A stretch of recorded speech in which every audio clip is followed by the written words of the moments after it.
Hello বন্ধুরা, আরেকটা নতুন ভিডিও নিয়ে চলে এসেছি। আশা করি তোমরা সবাই ভালো আছো, সুস্থ আছো। অনেক দিন হয়ে গেছে সিনেমা সংক্রান্ত ভিডিও আমি করিনি। আমি বলেছিলাম কি কন্টিনিউ সিনেমা সংক্রান্ত ভিডিও তোমাদেরকে দেব, কিন্তু যেহেতু স্পোর্টসে ব্যাক টু ব্যাক শিডিউল ছিল, সেই জন্য সিনেমা সংক্রান্ত ভিডিও দিতে পারিনি। এখন স্পোর্টস থেকে একটু ব্রেক, মানে ইন্ডিয়ার সিরিজ শেষ হয়ে গেছে, শ্রীলঙ্কার অলিম্পিকও শেষ হয়ে গেছে। তো এখন স্পোর্টসে সেরকম কোনো ইভেন্ট নেই। তো এখন থেকে সিনেমা সংক্রান্ত প্রতিটা আপডেট তোমরা পাবে। তো সামনে 15ই আগস্ট, আর 15ই আগস্ট মানে বলিউডে বড় বড় মুভি রিলিজ হয়। তো এবছর 15ই আগস্টে তিনটে মুভি ক্ল্যাশ হচ্ছে, যেখানে আমরা বড় সুপারস্টারকেও দেখতে পাবো এবং বড় একটা নায়িকাকেও দেখতে পাবো। তো এই 15ই আগস্টে কোন কোন মুভি আসছে? এই 15ই আগস্টে তিনটে মুভি আসছে। প্রথম হচ্ছে জন আব্রাহাম, সার্ভারি ওয়াগ, অভিষেক ব্যানার্জি, তামান্না ভাটিয়া অভিনীত বেদা অ্যাকশন প্যাক মুভি। সেকেন্ড হচ্ছে অক্ষয় কুমার, ফারদিন খান, তাপসি পান্নু, বানি কাপুর অভিনীত খেল খেল মে মুভি। আর সব থেকে 3 নম্বর অ্যান্ড ফাইনালি হচ্ছে শ্রদ্ধা কাপুর, রাজকুমার রাও, অভিষেক ব্যানার্জি, পঙ্কজ ত্রিপাঠী অভিনীত এই বছরে এখনও অবধি সব থেকে হাইপ মুভি স্ত্রী 2। তিনটে মুভি 15ই আগস্টে ক্লাস করছে, কিন্তু স্ত্রী মুভি আমরা 14 তারিখেই দেখতে পাবো নাইট শোতে। অ্যাভেলেবেল হয়ে গেছে বিএমএস, তোমরা দেখতে পারো। তো এই তিনটে movie day 1 advance booking report কীরকম কী আছে, কার অ্যাডভান্স বুকিং কতটা এগিয়ে গেছে, কে কাকে টেক্কা দিচ্ছে, অক্ষয় কুমার আর জনকে টেক্কা দিয়ে শ্রদ্ধা কাপুর আগে বেরিয়ে গেছে, সমস্ত কিছু নিয়ে এই ভিডিওতে কথা বলবো। তো কেউ ভিডিওটা স্কিপ করবে না, কন্টিনিউ দেখতে থাকো। প্রথমে কথা বলবো বেদা মুভি অ্যাডভান্স বুকিং নিয়ে।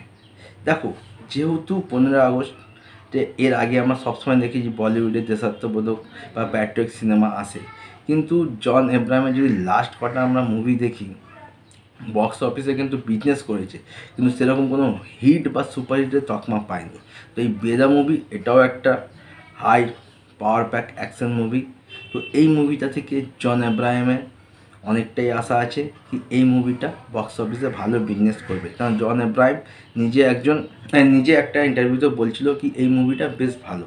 এখানে আমরা জন আব্রাহামকে দেখতে পাবো, সার্ভারি ওয়াগাকে দেখতে পাবো, এবং সবচেয়ে বড় কথা অভিষেক ব্যানার্জি, যাকে আমরা এতদিন কমেডি মুভিতে দেখে, মানে কমেডি রোলে দেখে এসেছি, তাকে এখানে একটা নেগেটিভ ডেঞ্জারাস রোলে আমরা দেখতে পাবো। এছাড়া তো অবশ্যই এখন আমাদের বলিউড বলো টলিউড বলো হট গার্ল বা হট নায়িকা বা নাম্বার 1 নায়িকা তামান্না তো আছে। তো এর ডে 1 অ্যাডভান্স বুকিং কীরকম এখনও অবধি যদি আমরা দেখি, বুক মাই শোতে বেদার কিন্তু লাইক বলো বা ইন্টারেস্ট বলো 16.5K। এখনও অবধি এই মুভিটা প্রায় 6,000-এর কাছাকাছি টিকিট সোল্ড আউট করেছে।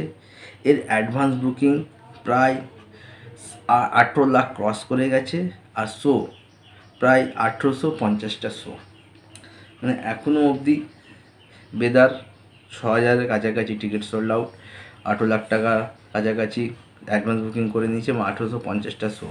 আশা করব এখনও 3 দিন বাকি, এর অ্যাডভান্স বুকিং এবং অ্যামাউন্ট আরও বাড়বে। এবার আসা যাক খেল খেল মে মুভির ডে 1 অ্যাডভান্স বুকিং নিয়ে। অক্ষয় কুমার এই বছর তো ব্যাক টু ব্যাক সিনেমা এনেই যাচ্ছে। সারফেরাবলে যে মুভিটা এসেছিলো তার বক্স অফিস কালেকশান যদি বলি আর ডে 1 যদি অ্যাডভান্স বুকিং কালেকশান বলি, তার তুলনায় খেল খেল মে মুভির অ্যাডভান্স বুকিং বেশ ভালো হচ্ছে। এখন অবধি যদি আমরা দেখি এই মুভিটার প্রায় 2100 টিকিট সোল্ড আউট হয়ে গেছে, প্রায় 9 লাখ টাকার কাছাকাছি অ্যাডভান্স বুকিং করে নিয়েছে। এখনও অবধি এই সিনেমাটার হাতে 800 শো আছে। আশা করব আগামী 3 দিনে এই শো আরও বাড়বে।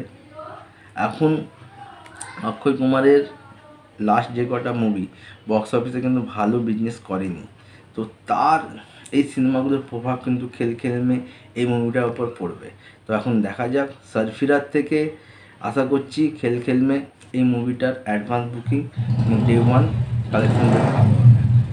তো ফাইনালি স্ত্রী 2 এই বছরের বলিউডের হাইস্ট গ্রসার মুভি হতে চলেছে। এখনও অবধি যেভাবে অ্যাডভান্স বুকিং রিপোর্ট আমরা দেখতে পাচ্ছি, যদি কথা বলি, একদিকে অক্ষয় কুমার খেলখেল মে, একদিকে জন আব্রাহাম বেদা, আর অপরদিকে স্ত্রী মানে শ্রদ্ধা কাপুর, এই দুই বড় সুপারস্টারকে টেক্কা দিয়ে অনেকটা এগিয়ে গেছে। এই বছরে যদি বলিউডের সেরা কয়েকটা মুভির ডে ওয়ান অ্যাডভান্স বুকিং এর কথা বলি, তাহলে সবার উপরে আছে ফাইটার, যা 8 কোটির ওপর কালেকশন করেছিল। তারপর হচ্ছে শয়তান, 6.5 কোটি টাকা কালেকশন করেছিল। থার্ড হচ্ছে বড়ি মিয়াঁ ছোটে মিয়াঁ, যে 4.5 থেকে 5 কোটি টাকা ডে ওয়ানে কালেকশন করেছিল। কিন্তু এখনও অবধি স্ত্রী 2 যেভাবে হাইপ ক্রিয়েট করেছে আর যেভাবে কালেকশান করছে বা অ্যাডভান্স বুকিং হচ্ছে দেখার মতো। এখনও অবধি স্ত্রী 2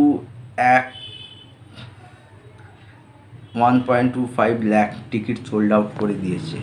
1.25 লাখ টিকিট সোল্ড আউট হয়ে গেছে এবং 4,20,00,000 টাকার কাছাকাছি অ্যাডভান্স বুকিং করে নিয়েছে। আর এর হাতে শো আছে প্রায় 5,000। এটা আরও বাড়বে, কেন আমি লাস্ট একটুখানি কিছুক্ষণ আগে বুক মাই শো চেক করলাম, প্রায় 3,500 থেকে 4,000 টিকিট পার আওয়ার সেল হচ্ছে। মানে এটা যত টাইম এগাবে এই রেশিওটা আরও বাড়বে। স্ত্রী 2 যদি এরমভাবে অ্যাডভান্স বুকিং করতে থাকে, তাহলে আজকের মধ্যেই মনে হচ্ছে বড়ি মিয়াঁ ছোটে মিয়াঁ, যেটা 300 কোটি বাজেট ছিল যে মুভিটা, তার life time advance booking record break করে বেরিয়ে যাবে। আর যদি দুদিনে যেভাবে গ্রোথ নিচ্ছে, তাহলে ফাইটারেরও অ্যাডভান্স বুকিং রেকর্ড ব্রেক করে বেরিয়ে যাবে।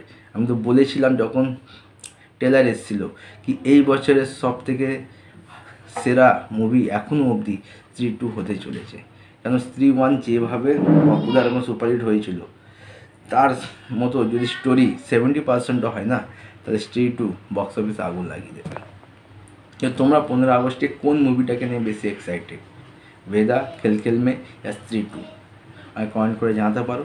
যদি ভিডিওগুলো ভালো লাগছে লাইক করে দিও, কমেন্ট করে দিও, শেয়ার করে দিও। আর ভাইকে সাপোর্ট করো, দাদাকে সাপোর্ট করো, আর চ্যানেলটাকে সাবস্ক্রাইব করে দিও। সবাই ভালো থেকো, সুস্থ থেকো, দেখা হচ্ছে একটা নতুন ভিডিও নিয়ে। ততক্ষণ টাটা।